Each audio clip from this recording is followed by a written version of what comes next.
Hi guys, welcome back to my YouTube channel. In case you're joining me for the first time, my name is Prophet Eneh and it's my channel. We talk about everything love, relationship and marriage. But in today's video, we'll be talking about something different. Yes. If you have watched my last video, it's where I shared with us my trip to the USA, and after that video a lot of persons have been asking me, how did it happen? What did you do? What are you going there to do? Well, I'm officially in the USA right now for my master's program in architecture. So, but then some of you want to know more about it, and yeah, personally, I said I will share this testimony with us so that someone will be inspired, someone will be encouraged, because it was not an easy journey. Yeah, so I have my book here with me because I really don't want to forget any single information. So this video might be a long one, so get your water and relax. So let me gist you how it all happened. So this is story time from me, so I'll be sharing some personal things with you about myself and how it has been for the past 3 years or thereabouts. So if you're interested and if you want to know how to come to the US through education, definitely keep watching.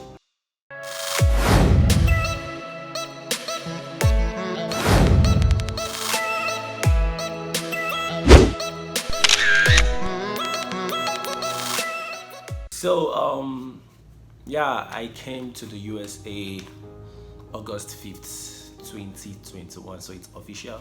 So I've been here for a while, like 2 weeks now, but then I don't know when I'll be posting this video, sha. But then I want to just share this thing because one thing about this story of mine is that I give glory to God. Yeah, I had a lot of people who started this journey with me, but then they gave up on the way because of different reasons. But here am I today, fulfilling my American dream. So this actually started in 2017. Let me just say 2017 because that was the year I graduated from the university. I went to Nnamdi Azikiwe University, Oka. So that was the year I graduated in August. So after that, I had to work for a while, like I think like 6 months before I started my youth service program. But then I already knew that I was not going to do my master's in Nigeria. I already knew that, so I already started preparing myself, thinking about what I need to do, things I need to get ready, and the rest. So when I decided to pursue this, I had to start immediately, started sourcing information, started looking at people who have done it before and what they did. So I think it was around April, May that I was called, yeah, NYSC call-up came out. I packed our bags and went to the camp. So after that, actually I was posted to Abia State. But because I knew I wanted to do my master's, I knew I needed to be somewhere where I could actually get the right resources to be able to pursue that dream. So that is why I actually relocated to Lagos. So as some of you might have known, I was in Lagos for like over 2 years or thereabouts. So that was the major reason why I actually moved to Lagos, so that I will also register with Education USA and then get advising from them too. So what exactly happened was that when I finally got to Lagos, so I started the application process. I registered with Education USA, started attending some of the what's it called, the orientations and the rest they normally give there, and I had a nice boss. So she kind of allowed me, I worked in an interior design firm at that time, so she kind of allowed me to take, I think, Wednesdays or Thursdays off to actually go for the orientation they normally host there. So as time went on, I started applying to schools, but then I think it was around either June or July, I had to write my first GRE. Yeah, GRE, let me basically say GRE is a graduate examination that you have to write if you want to apply to the USA, to schools in USA. So it's not really a must, you must write it, but it's encouraged you write it so that you'll be able to have upper hand when it comes to competing with other people applying from other nations. And also some schools actually require it. It's like a part of requirements you must meet to be able to apply to a particular or some schools. And also I had to also write TOEFL, so I had to register for those two exams. TOEFL is actually test of English language. You can either write TOEFL, you can either write IELTS, or you can, I think, Duolingo, yeah, some of those English exams. So you just need to kind of know this, the what's it called again, the requirement of your school and which one they accept, so that you not go and do what you're not supposed to do. So at that particular point, as I was going for the orientations, I kind of took a few months, not really in between, to actually register for the GRE, study for it. GRE is named for the exam, let me tell you guys on time, so you have to actually prepare for it very, very well. It's kind of very tricky. So I took some time as I was also working, then I applied to the GRE examination. So I wrote the exam the first time. I won't say I was ready. I think I wrote the exam around October or September, thereabout. I can't remember again. But then the GRE, you need to like be on 300 levels. Like I think the exam is over 340. If you don't write anything in the exam, you get, I think, 240 or thereabouts. Even if you don't answer anything in the exam, you get 240 or 340 or thereabouts. I can't remember, sorry. But then I scored 285, I think, 285. Yeah, that was my first score. I scored 285. What am I going to do with 285? Like, what would 285 do for somebody? Somebody that is looking for scholarship, somebody that is looking for assistantship. But then because of my low score, I decided to, but before that I wrote my TOEFL 2. I wrote my TOEFL 2. I think I scored 75 in my TOEFL, thereabouts. And that one was not so good too. So I actually searched for a lot of schools. I searched for schools in Netherlands, I searched for school in Sweden, I searched for school in the US, I searched for school in Canada. I was trying to spread my eggs, the way they normally say spread your eggs and the rest. So I was trying to spread my eggs, and then when I discovered that, okay, because of my poor score, I couldn't apply to any US school, so I decided to just go, and because of my low TOEFL score, I couldn't apply to any Netherlands school. Netherlands, I think they needed 90 for your TOEFL to be able to. They didn't require the GRE, but they required the TOEFL. So I couldn't apply to Netherlands, I couldn't apply to US because I felt my score was low. So I decided to go with the option of Canada and Sweden for my first application. So that's where everything began. We started applying to schools. I applied to 3 schools in Canada, applied to, I think, 3 schools in Sweden too, as at then. But the thing about Sweden application is that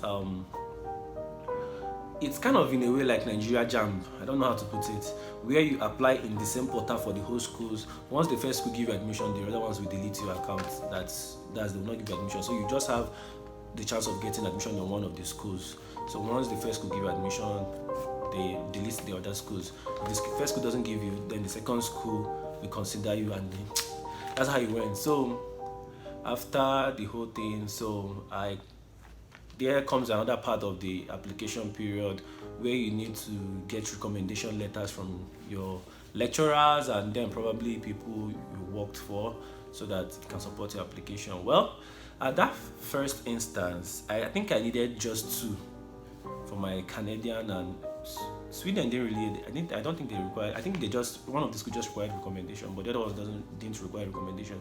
But it was the Canadian school that required 2 recommendations. So I had to contact my lecturers, and then architectural Kia, God bless him. So he actually helped me write one. Then Hello, where I worked when I did my IT, he actually helped me do that part, and I submitted. But then something else happened when I wanted to apply for scholarship. That's when even more challenges came. So I needed to submit this scholarship. But then the person that was supposed to sign, just write your name and stamp, was doing shakara for me. I will not call names. Just keep it to myself. He was doing shakara for me. I was begging, God. But then I had to now tell my dad. Luckily for me, my dad knew the owner of the company, so I had to go behind the back of the person and get it to a high authority to actually sign it for me. That's like, I think that was like a day or 2 days before the deadline. So I got it done and I submitted my application for that year. It was looking great. Everything was looking fine. I think everything I kind of passed out from NYSC around June. So, but before then, I was waiting for the results of the application. So that's my fate. And I was hit with the news. Canada, you're not qualified. I was hit with another one because I applied to 3 Canadian schools. The second one, try again, STA. And the third one, it broke my heart. I'm laughing about it now, but then it wasn't funny. Imagine getting 3 rejections from 3 schools that you applied to in Canada. Well, I was hoping on Sweden because I felt like I should be able to get into Sweden University. My applications were good and other stuff, but then Sweden placed me on the waiting list. Wait. They told me to wait. I waited. I was waiting. My name almost turned to wait. Yeah. I was waiting. I waited until nothing happened. Actually, nothing happened. When I checked it, I was checking the site like almost every day. Let me see if my number has come up, so maybe they will not consider me. But then it never did. So I never got the opportunity to attend. So I forgot about that. Wow! And this is 2018, right? No. This should be 2019 right now. So that was when I passed out and everything. So after I passed out, I decided, okay, right now, I don't think it's a good time to get a job because I don't want to get a full-time job and then every day I will not be telling my boss, sir, can I take one permission like that and go for this orientation? Sir, can I do this? Sir, can I do that? I just felt, let me just focus on this GRE exam. Let me give myself like 6 months to prepare for the exam. So I passed out around June. So I think I took 1 month off to just flex more, to just relax. Then August, I registered for GRE class. I registered with BY Mafit in Lagos. This is not an advert though, but then I registered with them. So why I actually registered with them was because they gave opportunity to attend a lesson for the TOEFL and for the GRE. So they will tutor you during their period, I think for how many months? I think 2 months or so. Thereabout, I can't remember, sorry. But then you get to be tutored. So I actually took the advantage. It was within these 6 months I was not working. Young man was going to lesson every day. Yeah, I met a lot of persons, smart people, made good friends there, also studied, and that was when I actually started understanding mathematics in a way. I actually started from the basics. You know when you start from 2 times 1, 2, 2 times 2, 4, 2 times 3, 6. So kind of started from the basics to learn mathematics so that I'll be able to tackle the GRE quantitative part of the exam. So because GRE has quantitative, it has verbal, and then it has analytical writing. So I had to kind of start from basics so that I'll be able to understand this exam and excel in it. That was the plan. We made the plan to understand it. But then what happened? After 3 months or thereabouts, I think that should be around November or October, either October ending, 26th or thereabouts. October, that was the day for my exam. I wrote the TOEFL first before I wrote the GRE, so I also went for lesson for the TOEFL too. So I scored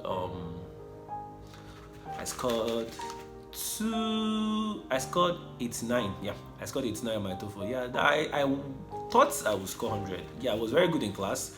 I was a good student. I was very, very good. I was even teaching others. But then during the exam date, something happened that threw me off balance during the listening section of my exam, and that was where my score kind of dropped, and then the writing was kind of foreign too in a way. So those two kind of reduced my score. That's why I scored it. Now I was targeting 100 because I had most of the schools I wanted to apply within that range. So after that, the GRE time came. This young man has taken like 3 good months, 4 months to prepare for this exam, to go and trash it, to go and smash it. I entered the exam hall, and what about GRE is that once you finish your exam, you see your score. So I entered the exam hall, I wrote the exam, I took my time, I was trying my best, doing everything, all this computer-based exam. Actually, GRE was my first computer-based exam. Trying my best to, at the end of the day, the result showed. What did this young man score? This young man scored 287. Remember my first score? 285. When I did not really prepare. And I now prepared very well. 3 months, 4 months. I went back to the exam hall and only added 2 points. Can you imagine? Well, at this point, I was tired of writing this exam. But then, I had one of support system, a good support system. My family, my sister, she said, try it one more time. Try it one more time. Try it again. Well, I made up my mind, okay, I'll try it one more time and see what happens. So I think I wrote the second one in December. I think in space of 1 month, I decided to write another one to see. And I also prepared too. And after the exam day, I discovered that I scored 285. Who does that? So my first GRE I scored 285, my second GRE I scored 287, and my third one I scored 285. So I was just 2 points up and down. After the whole time invested, money invested, it wasn't funny. Yeah, at some point I really felt discouraged. I felt like, why all this? Why do I have to go through all this just to go to school, just to get my master's? Because I really wanted to get my master's outside. But then, what can I do? So I made up my mind to actually this time around apply with what I have. And this time around, I decided to apply to all American universities. So I took my score. One thing I did when I was choosing my schools, let me just say it right now. So one of the things I did should I do this in another video? I think I should do this in another video. Maybe then I'll be able to explain each step very well. So I took my time to look for schools that fit my portfolio, to fit my scores. I chose a very high school that I was hoping to get into. I chose a medium school that I felt like I was comfortable with, and I chose some lower schools that I felt like, okay, I should get in this school no matter what. So that's how they taught us to do it. So I actually did it that way. Yeah, that was 2019. Yeah, so I started applying, and then it got to that part of recommendation all over again. Because one thing about this application is that you might have all your documents ready. That's one thing about US application. The application dates might open like October, and you can keep submitting documents maybe like January or December, depending on the school deadline. So I kept applying, submitting documents. But then there's always a challenge, and the challenge always comes when it's time to submit or do my recommendation letter. So after my GRE exam in December, I decided to go back home. I left Lagos. I went back home to rest. My head was already hot. December, Christmas, and everything. So I went to home where you rest and recover. So I went back home to rest, to recover, to get myself again, to be able to push again, because I know that I will definitely push again. So when I go back home, I spent the whole of January at home. Working on another application, working on my portfolio, working on my statement of purpose, working on a lot of things. When I finished my own part of the whole thing, it was time for my recommendation. Well, I already had my go-to person, architect Hiroke. God will bless that man for me. Yeah, that was my supervisor. He is always there for me. Like, I just need to tell him, sir, this is it. Oh, I've done it. Oh, you upload it. Oh, he just said, okay, no problem. Just keep reminding me. And I kept reminding him. So I had no issue with him. Then the other person was Elo, like I call him. So we worked together when I was doing my IT. He was my supervisor. So that one too, it was very, very nice. Whenever I call upon him to help me do the recommendation, he was always willing to do it. But then I had another challenge, the last recommendation, because right now it's a US school, and most US schools require, most, not all, they require you to submit maybe 2 academic reference or recommendation, and then probably 1 professional, depending. So I already had 1 professional, I already had 1 academic, and then it was remaining the 2nd academic. So the lecturer that actually did the first recommendation for me the year before, during my first application, when I told him that I didn't get into the school, so I applied to that last year, he actually promised that I should come whenever I can, that he would write another one for me and everything. So I was hoping that he would do it for me. So that January, I started calling him, texting, sir, my application is almost due. Please, can you send the recommendation letter to the school? You know, that kind of thing. Just started talking, tried to reach him. He wasn't picking my calls. He wasn't responding to my chats. He wasn't responding to my text. He was saying all those things. But then, I don't know. Some people share. So let me gist you guys again. It was that very January that I had my first encounter with SAS.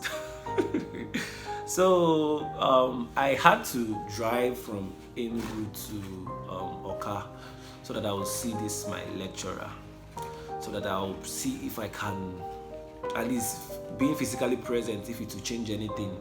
So that was when I encountered these SAS people on the road. These guys, they held me on the road for like 45 minutes, and they said I'm a Yahoo boy. That I am a Yahoo boy, that why will I have laptop on my bag, and why will I have iPhone and all those stuff. I was like, I'm going to school, I'm going to see my lecturer, I want him to, I'm trying to meet a deadline, I'm doing this one, that one. I talked to, they were not here, they didn't care about what I was saying.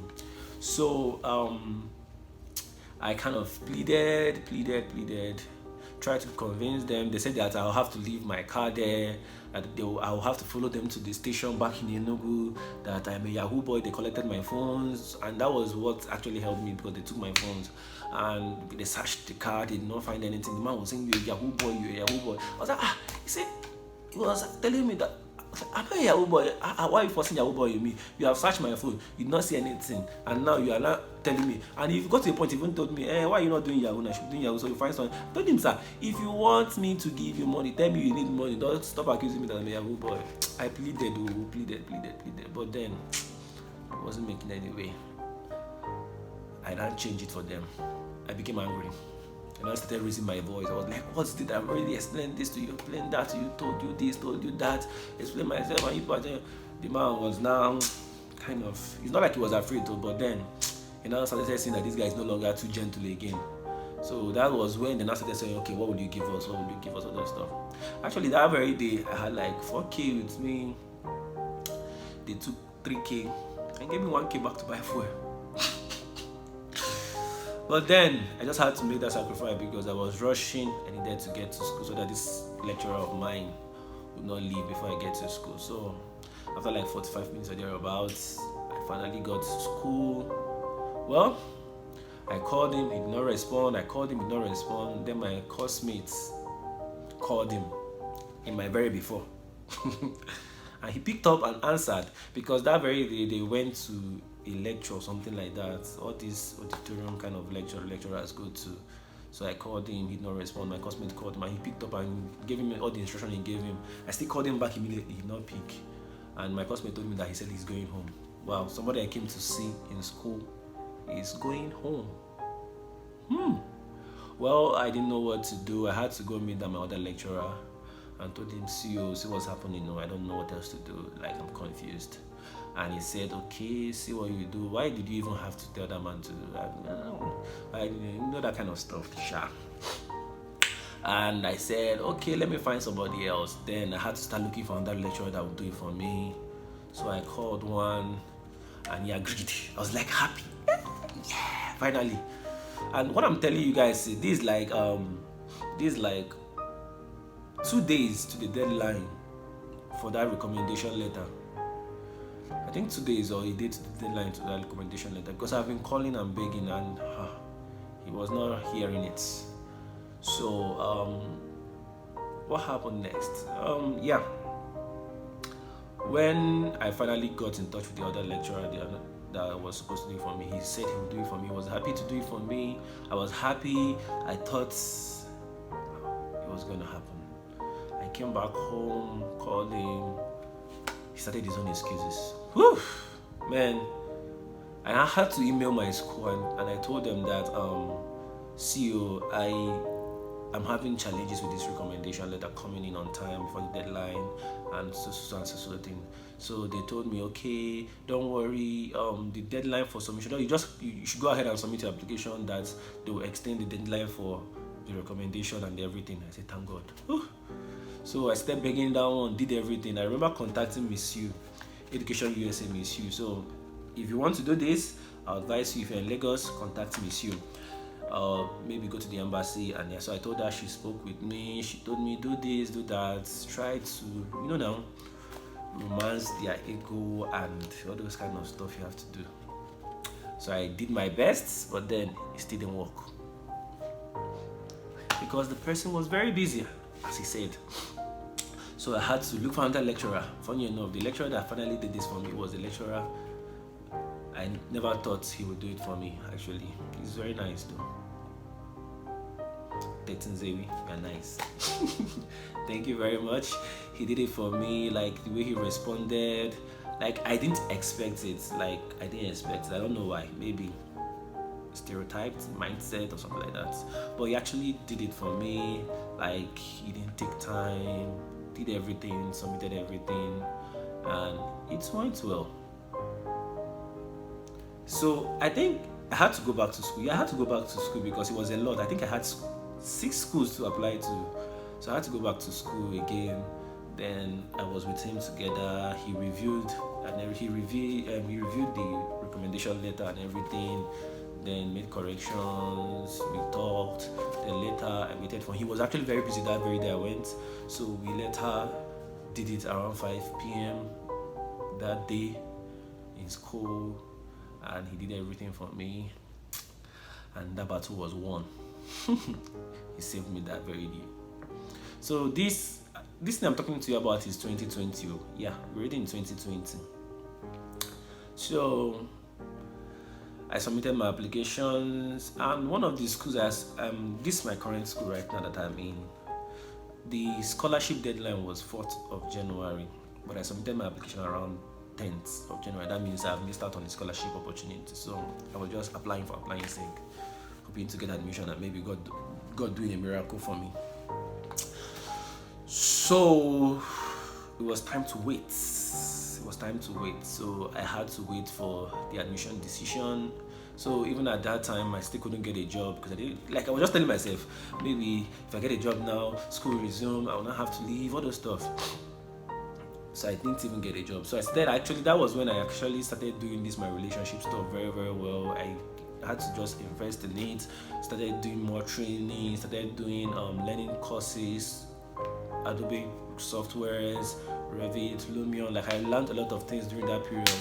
And I was also trying as much as possible to freelance to actually make money to survive, because majority of this time I was surviving on my savings which I had back from university. So it's good to save even in university because it actually saved me a lot. So I was waiting for my admission. the admission decision started coming in. The first one came in with a bang. Bim. We are sorry. You do not qualify for this admission. How do they normally put that in? Well, once you ever say thank you for applying, but we are sorry, all those apology in the beginning of the letter. I was like, okay, oh. That was North Carolina State University at Charlotte, so they kind of didn't give me admission. Well, I said okay, oh. So the other one started coming. I applied to 8 schools actually.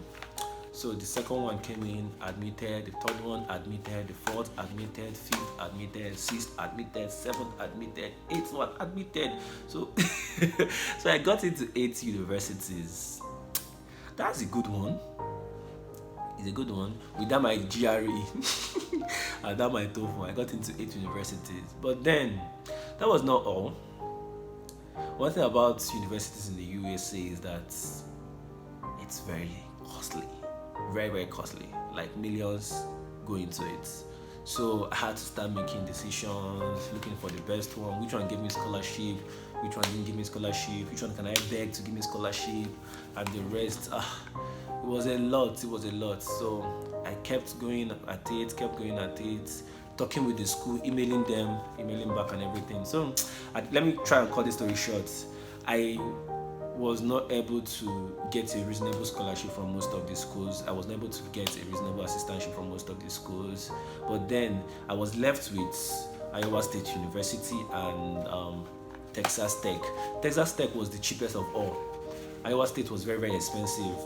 But then I was still in contact with them, the professors and the graduate and coordinators. I was talking with them. They were looking for assistantship for me, looking for scholarship for me. I kept talking with them. And it got to a point where I had to tell them that, okay, since you guys couldn't find anything for me, that I will not be able to attend this semester. So I will be declining my admission. I already declined the other ones because they were not afraid of any scholarship and their school fees were heavy. So they were even offering me, I think, $2,000, maybe $4,000 for a school fees that is around $40-something thousand. Wow. So I kept talking with Iowa State and told them I could not attend again, that I don't have the financial strength to actually pay for the fees. And they said, okay. And they did something that I've never seen before. I don't know. It's not like, it's a different thing where you want to defer your admission, like you want to defer the admission to next time and all those stuff. But this time I told them I cannot attend, that I'll be declining admission. So they kind of told me that they will deactivate the admission, but then if in case next year I want to reactivate it, that I can. I said, okay, I'm fine. People should deactivate it now. So I actually went with Texas Tech. So I was supposed to go to Texas Tech. It was August. So that's part of the reason why I didn't want to get a job, because I didn't want to be schooling and then juggling with all those stuff. You know how it's gonna be. It's gonna be stressful. Yeah. So I decided to start online because in March 2020, pandemic, Corona. So no traveling, no dates, no visa appointments, nothing. It was a tough time. So I decided to start online. I started schooling at Texas Tech online.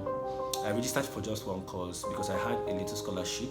So I had to pay just a little to be able to take that online class. So I started the online class. It was a long history class, theory class. So I did it for the whole of August, September, October, November. So towards October, that was towards after that NSAS protest and the rest, when COVID kind of reduced a little bit and people started, visa appointments started coming out. So I wanted to, I started looking for slots, visa appointment slot for, so that I'll be able to attend in-person classes in the spring semester, that's January semester. So I started looking for appointments, date and the rest. So I kept on with the classes. So it was not easy. There was a lot of reading. And then, the challenge with that is that, USA is like 6 hours behind Nigeria. So the classes were usually by 5 p.m. in the US and 11 p.m., 10 to 11 p.m. sometimes the class stretches to like 12, depending. When there was a time the weather kind of changed or something like that, so they became 7 hours ahead or something like behind or something like that. So there are times I had, most from August to October or thereabouts, I had to stay awake in the night twice a week to just take lectures. It wasn't funny. It wasn't a funny one. And then you were not really talking to anybody, you don't know anybody from the class. It was a Zoom class. The struggle was there, trying to fit in and everything. But then we kept at it. I kept at it. I kept doing my best, doing my assignments. Thank God for American professors. Those guys are kind. So my professor was always ready to support me, to tell me do this, do that. After the class, I stay back, I ask him questions, he explains and everything. So the class was tough, a lot of reading and things that you could not even understand. But then that was my struggle and I had to keep pushing. So that was it, guys. That's the first part of this story. This video is already about 35 minutes or thereabout, I can't say. But then I know it's way long. So, but that is it, like, for how I started schooling, first of all. So in the second part of this video, I'll be sharing with us the visa process. That was another mountain to climb. That was another mountain to climb. So take your time, check the description box, and you will see a link. Click on the link, and it will take you to the part 2 of this video, where I talk about my visa experiences and what happened until this moment. I hope you are enjoying the story. I hope you are being inspired. I hope you are you have seen the struggles that I had to go through. I hope all those wives, when you see us online posting, there are struggles behind the scene. It's not always rosy. There are things I was passing through. Even got to a point where God, that I was feeling like my life was at standstill. It wasn't moving, even though I was doing everything I could. But then, so guys, check out the part 2 of this video. Please don't forget to subscribe to my channel. Also hit the notification bell so that you will be notified the next time I upload a video. And also like this video if you enjoyed it. If this story inspires you, it's my testimony and I'm thanking God for it. And if it inspires you, like it, share with somebody else that needs to be inspired. If you want to go to the US, if you want to come to the US, like it, tap into my testimony so that God will do your own for you. So guys, catch you in the part 2 of this video.